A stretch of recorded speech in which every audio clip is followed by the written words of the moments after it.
Hi everybody, Jane here, and today I'm doing a review on Neverwhere by Neil Gaiman. So,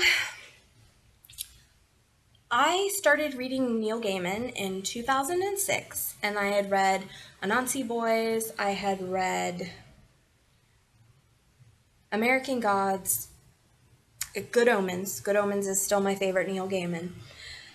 And then I kind of stopped reading him, and this has been on my shelves for a million years. Probably not a million years, but probably it's been a long time. So I was really excited to read this, and I will say I didn't love it as much as I was hoping to, but we'll get there. So, firstly, this is about a guy named Richard, and he is engaged to this girl named Jessica, who is kind of a jerk, just being honest. They are traveling to go meet her employer. Yes, her employer, and have dinner with him. And it is probably not going to go very well because Richard has forgotten to reserve the table, make the reservations, and it's just not going to be pretty. So he's already in trouble with his girlfriend, it's his fiance. Anyway, as they are going to this important meeting for her job, they meet this girl along the side of the road who obviously is in distress and is hurt and is not okay.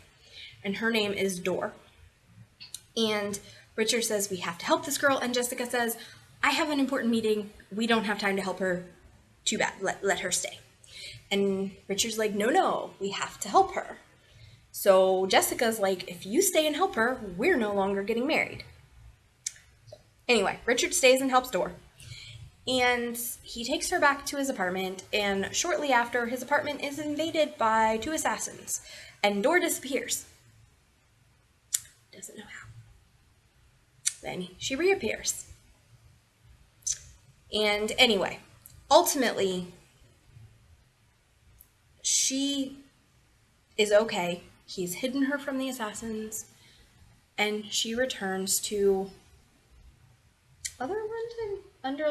London under, I believe. Yeah. So anyway, it's like an alternative London. It's down in the subway. London underneath. Anyway, after she disappears, Richard realizes he's in a bit of a difficult situation. Nobody can easily see him. So like, he's not invisible because he can get people's attention, but they don't know who he is. Like, his landlord has given away his apartment because, as far as he knows, nobody lives there, even though all of Richard's stuff is there. They can see his stuff. They're like, yeah, I don't know why all this stuff is in here, but yeah, I don't have a tenant. And like, Richard is in the bathtub going, what the heck? He goes to find Jessica. Jessica's like, I'm sorry, do I know you? Yeah, we've been engaged for years. I think you do. He goes to his workplace. His desk has been moved. I mean, it's bad. So he's like, what is going on? So he's like, I gotta go find Dor and get her to fix this. So he goes and finds her through a series of events. He goes and finds her. And we learn that her family was murdered, and she is trying to find out who murdered them. And there's a person she's been sent to who she's told is going to be able to help her. And it's the Angel Islington. Her dad, in like his dying message or shortly before he died, left a diary entry that's like, go find the Angel Islington. He's going to be able to help you. You can trust him. And like, we don't know who else to trust, but you can trust him. She also has a friend called the Marquis de Carabas, which is the same name, I believe, as the cat from Puss in Boots gives himself, or gives his master. Anyway, it's a fake name, and there's kind of a running joke about that in this too. So basically, they're trying to go find the Angel Islington and not get killed by the assassins along the way. They have the Marquis de Carabas, and then they also hire a bodyguard, and Richard is kind of along for the ride as Dor tries to do all this stuff. And I gave this book a 3 out of 5. It wasn't bad. It just didn't do it for me. And I think the thing that I find most irritating is I can't even tell you for sure what didn't do it for me. It just didn't do it for me. There were moments and things that I really liked. But most of the book, I was kind of like, meh. Like, the things I love that Neil Gaiman does, he didn't do as much in this book as I would have liked. And it could be, too, that I haven't read Neil Gaiman for a while, and maybe my memories of reading Neil Gaiman 10 years ago, maybe 10 years ago, the person I was really loved Neil Gaiman, and maybe I'm just a different reader now. I'm not sure. So I do need to try a couple of his other books and see if, like, I still love his work as much as I remember, and see if this book is a dud for me because it's just this book, or if maybe I'm just not in love with Neil Gaiman anymore. But yeah, this was kind of a miss. So I think a couple things that I didn't like. I thought Richard was kind of frustrating. He is very much this wimpy, can't do anything, not crappy. He's a good-hearted character who is otherwise worthless. He kind of reminded me a little bit of Bella from Twilight, and that may not be an accurate, but that's like what I'm getting, like Bella vibes. Like, I'm just clumsy and I don't know anything and I'm just helpless and a little bit whiny. And, obviously, understandably whiny. Nobody can see me all of a sudden. But, yeah, I didn't love Richard. The story itself didn't do it for me. Now, if you've been following my channel for a while, you know that adventures are not necessarily my thing. So it could be that this particular story just was too much adventure, and I just didn't love it because it was mostly like, we're gonna go do this. And I don't know. I can't tell you what I didn't like. It just wasn't what I was hoping for. There was stuff I loved. It is in a cool world.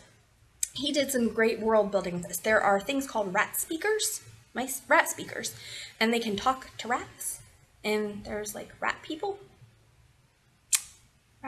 maybe. I think so. I started reading the book and I was feeling very frustrated with it. And fantasy sometimes does that to me, especially like more adult fantasy. So I ended up doing most of this on audiobook. So there are possibly details that I missed. But anyway, so we have people talking to rats, and that was cool. I did like the rat people. We have the Marquis de Carabas. I thought that was brilliant. Loved it. There is another thing I loved, but I'm going to hold it until last because it is a bit of a spoiler. But there was some brilliant stuff in this book. I just didn't care. I was okay with the world. The world was nice. The world was immersive. The world building was great. The plot, I wasn't loving, and the characters, I really wasn't in love with either. I wasn't feeling it. I'm very sad that I wasn't feeling it because I know this is one of the very loved Gaimans. And I wish I could put my finger more fully on what didn't work for me other than I just didn't love the plot. I kind of got bored. And I wasn't invested. And I didn't care if they succeeded. And the twisty, cool stuff, I didn't love it. I wanted to love it, but I just didn't connect. So, I'm going to give you kind of final thoughts, and then I'll do the spoiler of the one other thing that I loved, and probably the highlight of this book for me. Because Gaiman does things like, like the rat speaker people that I love. He's got such creative, imaginative stuff that just makes me go, ah. Or really ironic, interesting stuff that just I love. So there are things, like I said, this has great world building. I enjoyed the world building. The plot wasn't for me. The characters weren't for me. This just wasn't for me. So yeah, that's kind of my final thoughts. It didn't do anything special for me. It wasn't a bad book. I mean, it made sense. The characters were developed. For me, a 3-star is a book that does what I expect a book to do. It doesn't have any major flaws with characters or plot or setting. It is not a flawed book. It's just one that was just average. It was fine. It did what a book is supposed to do, but it didn't go above and beyond. It didn't make me go wow, or it didn't make me love it, or it didn't really give me much in the way of feels. And this book didn't. It was fine. It wasn't bad. It was fine. I just didn't love it. All right, so I am going to get to that last thing in a second, but first, in case you don't want to hear the spoilers, my social media is below. If you want more content, you can subscribe. Also, I really appreciate if you hit the like button. It helps the YouTube algorithms. All right, so bye if you don't want to hear a spoiler, because this is kind of a big one. The thing that I loved most about this book is that Islington is evil. Yes, that's right. The angel Islington, which Dor has been seeking this whole time, is evil, and yeah. That in itself is not that big of a deal. But I believe it is Richard who is like, he's an angel! How can he be evil? And I want to say it's the Marquis de Carabas who says to him, Lucifer was an angel too. Look how that turned out. And I love when Gaiman does brilliant, witty, ironic stuff like that. Like, that is what I love about Gaiman's work. It is so creative, and there's moments like that that was my favorite part of the whole darn book was, but he's an angel, he can't be evil. The devil was an angel at one point too.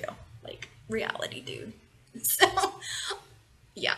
This book had moments and things, and it was okay. It just was not overall for me, sadly. So, thank you for joining me. Jane signing off. See you next time. Bye.